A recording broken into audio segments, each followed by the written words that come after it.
नमस्कार दोस्तों। अगर आप सभी लोगों को हमारी क्लासेस पसंद आती है तो प्लीज़ इसे सब्सक्राइब और लाइक ज़रूर करें। इससे आपको तो कोई नुकसान नहीं है, लेकिन ऐसे बच्चे जो पढ़ नहीं पाते हैं पैसों की कमी के कारण या किसी और समस्या के कारण, जैसे जैसे आपके सब्सक्रिप्शन और लाइक बढ़ते हैं वैसे वैसे सभी तक ये वीडियोस पहुंचते हैं। तो ऐसे में आपका यही योगदान हो सकता है कि आप उन बच्चों तक ये वीडियोस पहुंचाएं जो केवल धन के अभाव में या किसी परिस्थिति के कारण नहीं पढ़ाई कर पाते हैं। तो प्लीज़ लाइक और सब्सक्राइब करते रहें। नमस्कार दोस्तों। फिलॉसफी के अंदर कई बार क्या होता है, कुछ ऐसे टर्म्स होते हैं जिनका संस्कृत में या वो हिंदी में या पाली लैंग्वेज के अंदर होते हैं, उनका ट्रांसलेशन जो है हमें समझ में नहीं आता है।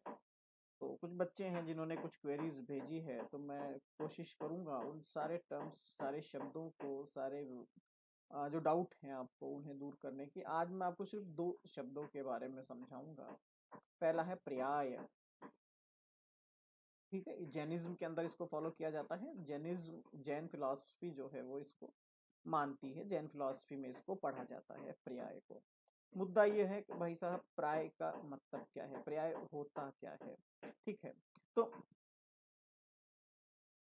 द्रव्य आपने सुना होगा जैन फिलॉसफी के अंदर। द्रव्य नहीं सुना तो पहले मैं आपको द्रव्य एक्सप्लेन करता हूँ कि द्रव्य क्या है। इसको सब्सटेंस भी हम कहते हैं। जैनिज्म के अंदर जो द्रव्य है उसको हम एज ए सब्सटेंस भी पढ़ते हैं। ठीक है, तो द्रव्य या सब्सटेंस का मतलब क्या हो गया कि ये जो पूरा दुनिया है, ये जो पूरा ब्रह्मांड है, ये किससे बना हुआ है, इसकी एंटिटी क्या है, उन्हीं को हम द्रव्य या सब्सटेंसेस कहते हैं। छह इटरनल सब्सटेंसेस जो है जैन फिलॉसफी फॉलो करता है, उसको याद करने का एक बड़ा अच्छा तरीका आपको समझाता हूँ। चलिए ठीक है, आप अपने आसपास अगर सब कुछ देखते हैं तो देखने वाला कौन? भाई साहब मैं खुद देख रहा हूं, इसलिए देखने वाला हो गया मैं।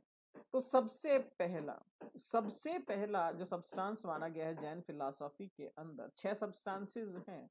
पहला जो सब्सटेंस, क्योंकि सब्सटेंस में इसलिए समझा रहा हूं क्योंकि बिना सब्सटेंस के पर्याय नहीं समझा जाएगा। पहला सब्सटेंस जो है वो हमें दिख रहा है कि हम, मैं हूं, आप हैं, कॉन्शियसनेस आपके अंदर है, तो इसको मैं कहूंगा सोल। और अगर मैं जैनिज्म के हिसाब से कहूं तो मैं इसको कहूंगा जीव। सबसे पहला, सबसे प्राथमिक, सबसे फर्स्ट, सबसे इंपॉर्टेंट सब्सटेंस जो है वो है आपका जीव। फिर आप कहेंगे सर लेकिन सारे इंसान थोड़े ही हैं, पत्थर भी है, मिट्टी भी है, कंकड़ भी है, ऐसे बहुत सारे हैं जो लिविंग नहीं है, या मैं इसको कहूं नॉन सेंटिएंट हैं सारे। तो इसको हम क्या कहेंगे फिर? तो भाई साहब, इसको हमने दूसरा नाम दिया सेकंड सब्सटेंस, जिसको हम कहते हैं मैटर। मैटर नहीं, मैटर इन द सेंस, यहां जो मैटर की बात की जा रही है उस मैटर का नाम है उद्गल। वो बेसिक मटेरियल, वो बेसिक कंटेंट जिसने इस नॉन लिविंग वर्ल्ड का क्रिएशन किया है। ये लिविंग हो गया, ये नॉन लिविंग हो गया। अच्छा, अगर मैं आपसे पूछता हूं कि भैया इनकी कैरेक्टरिस्टिक्स समझा सकते हैं क्या मुझे आप? इनकी कैरेक्टरिस्टिक्स क्या है? ये जीव जो है वो मूवेबल है क्या? मोशन कर सकता है क्या? गति कर सकता है क्या? तो आप कहेंगे हाँ सर, जीव तो गति कर सकता है। अच्छा, गति कर सकता है मतलब मोशन कर सकता है। तो थर्ड सब्सटेंस जो आता है वो इसी से निकल कर आता है। मैं याद करने की ट्रिक बता रहा हूं आपको। इसी से निकलकर एक नया सब्सटेंस आता है। सोल की या आपकी कॉन्शियसनेस की कैरेक्टरिस्टिक है मोशन करता, तो यहां से आता है मोशन या प्रिंसिपल ऑफ मोशन, जिसको कहते हैं धर्म। जैन फिलॉसफी में धर्म का मतलब रिलीजन नहीं है। जैन फिलॉसफी में धर्म का मतलब है प्रिंसिपल ऑफ मोशन। तो क्या पुद्गल भी मोशन करता है क्या? अरे नहीं सर, ये पुद्गल तो रेस्ट कंडीशन में रहता है। अच्छा, रेस्ट कंडीशन में रहता है, मतलब प्रिंसिपल या थ्योरी ऑफ रेस्ट, ऐसा कुछ? हाँ सर, ऐसा कुछ। इसको मैं कहूंगा अधर्म। अधर्म, fourth substance of Jain philosophy. फिर से देखिएगा, कॉन्शियसनेस जीव, जहां कोई लिविंग नहीं है, पुद्गल मैटर। जीव की एक कैरेक्टरिस्टिक धर्म, पुद्गल की एक कैरेक्टरिस्टिक अधर्म। साहब अभी दो और बच गए। कौन कौन से? ये जो मोशन हो रहा है, ये जो रेस्ट हो रहा है सर, ये कहां हो रहा है? इसके लिए कोई स्पेस डिफाइन किया है क्या? यह किसके रेस्पेक्टिव हो रहा है? तो भैया फिफ्थ और सिक्स्थ जो है वो इन चारों को कवर अप करते हैं। फिफ्थ है आपका स्पेस, आकाश, सिक्स्थ है आपका टाइम, काल, जो इन चारों को कंट्रोल करते हैं।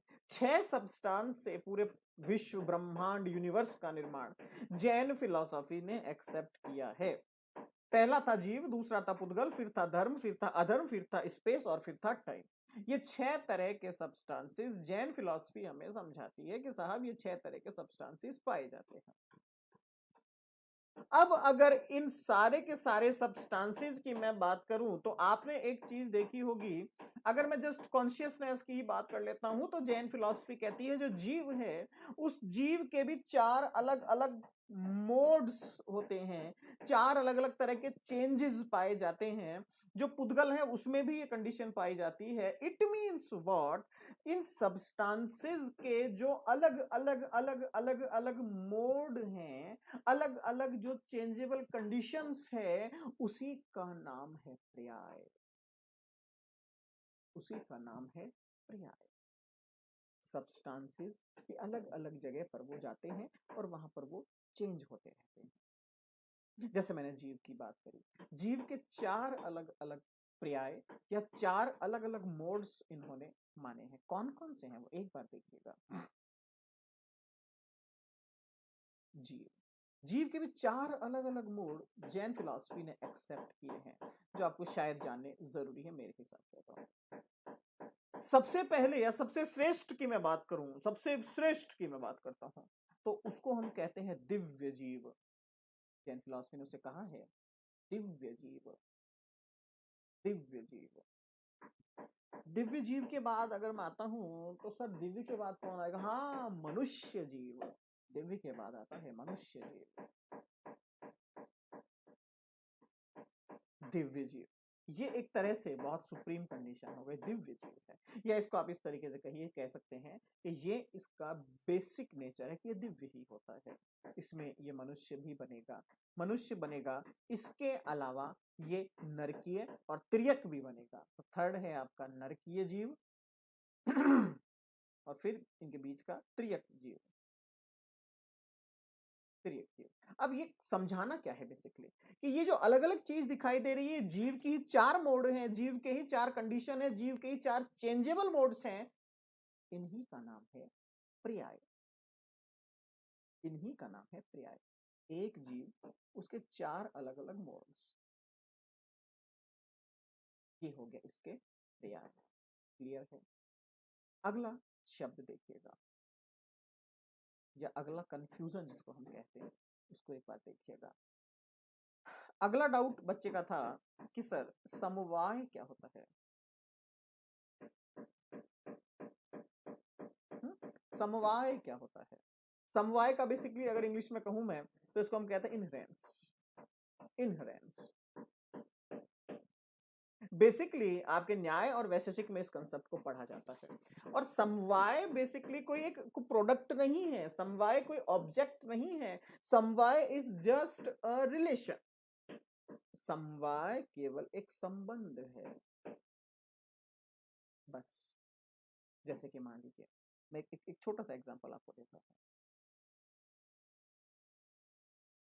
ये आपका आग है, ये आपका धुआं है, ठीक है? ये आपका, इसको आप फायर कहते हैं, या इसको, ये आपका स्मोक है। बिना आग के धुआं पॉसिबल है क्या? नहीं, इम्पॉसिबल। बिना आग के अगर आग हटा दूं तो शायद धुआं भी कभी पैदा ही नहीं होगा। हाँ, लेकिन अगर इसका रिवर्स मैं पढ़ता हूं, बिना धुएं के आग होती है। आग है, धुआं जरूरी नहीं है, लेकिन धुआं है तो आग थी, आग होगी। तो ये जो रिलेशन है, ये एक कंपल्सरी रिलेशन है, ये एक मैंडेटरी रिलेशन है, ये एक पदार्थ संबंध है कि x होगा तो y होगा, अगर x नहीं है तो y भी नहीं है। इस संबंध को ही कहा जाता है समवाय संबंध। ठीक है, जैसे हम कहते हैं सन्निकर्ष, आपने कुछ सुना और आपको महसूस हो गया कि ये किसकी आवाज थी, इसे हमने क्या कहा, सन्निकर्ष। तो ये इस तरीके से जो समवाय का संबंध चलता है उसका सिर्फ इतना सा मतलब है कि एक ऑब्जेक्ट के साथ जो आउटपुट मिल रहा है तो वो ऑब्जेक्ट और उस आउटपुट का कुछ ना कुछ कंपलसरी रिलेशन जरूर होगा। अगर ऑब्जेक्ट को खत्म कर दिया जाए तो आउटपुट भी खत्म हो जाएगा। इट मीन्स उस रिलेशन को फॉलो करना ही पड़ेगा। इनहेरेंस कंडीशन है, समवाय संबंध है, समवाय कंडीशन है। अगर ये समवाय संबंध सिद्ध नहीं होता है तो बहुत सारे ऑब्जेक्ट्स, बहुत सारी घटनाएं, बहुत सारे इंसिडेंट ऐसे हैं जो प्रूफ नहीं हो सकते। तो ये पदार्थ की अवस्थाएं हैं। बर्फ का ठंडे से संबंध है, सिंपल। अगर बर्फ ठंडी ही नहीं होगी तो बर्फ बर्फ ही नहीं होगी।